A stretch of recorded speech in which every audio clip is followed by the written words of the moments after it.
ബീഹാറിൽ തിരഞ്ഞെടുപ്പ് കഴിഞ്ഞ് NDA അധികാരത്തിൽ വന്നിട്ട് ദിവസങ്ങളായി.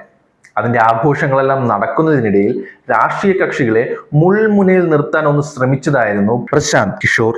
ഒരു നിയമ പോരാട്ടത്തിലൂടെയാണ് ഇദ്ദേഹം എല്ലാവരും മുൾമുനയിൽ നിർത്താൻ ശ്രമിച്ചത്. ഒരു പരാജയപ്പെട്ട സ്ഥാനാർത്ഥിയുടെ പരിഭവമല്ല, മറിച്ച് ഇന്ത്യൻ ജനാധിപത്യത്തിന്റെ അടിത്തറയെ തന്നെ ചോദ്യം ചെയ്യുന്ന ഒരു നീക്കമായിരുന്നു ഇത്.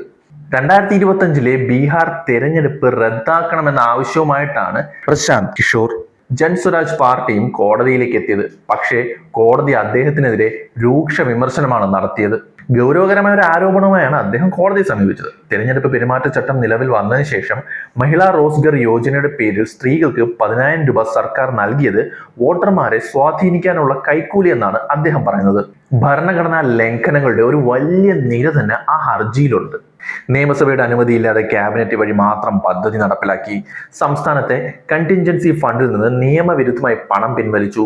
ഏറ്റവും കൗതുകകരമായ ആരോപണം, ഈ ഫണ്ടിൽ നിന്ന് പണം സ്വീകരിച്ച സ്ത്രീകളെ തന്നെ ബൂത്തുകളിൽ ഏജന്റുകളായി നിയമിച്ചു എന്നതാണ്.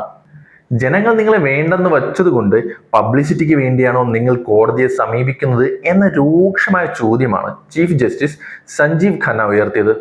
രാഷ്ട്രീയ പാർട്ടികൾ ഇത്തരം വിഷയങ്ങൾ കോടതിയിലേക്ക് വലിച്ചിഴയ്ക്കുന്നതിലെ അതൃപ്തി ചീഫ് ജസ്റ്റിസ് പരസ്യമായി പ്രകടിപ്പിച്ചു. തിരഞ്ഞെടുപ്പ് നടന്ന 243 സീറ്റുകളിൽ 202 സീറ്റുകൾ നേടിയാണ് NDA സഖ്യം വിജയത്തിലേക്ക് എത്തിയത്.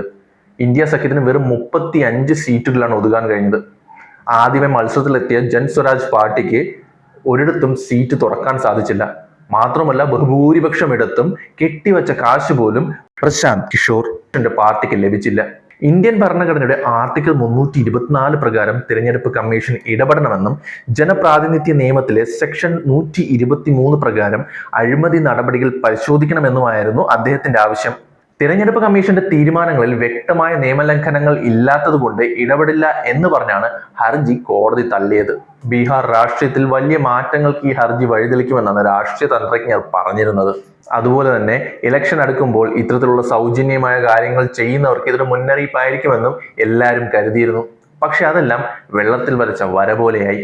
രാഷ്ട്രീയ തന്ത്രജ്ഞനിൽ നിന്നും രാഷ്ട്രീയ പ്രവർത്തകനിലേക്കുള്ള PKയുടെ യാത്രയിൽ കോടതിയുടെ ഈ വിമർശനം വലിയ ചർച്ചയായിരിക്കുകയാണ്.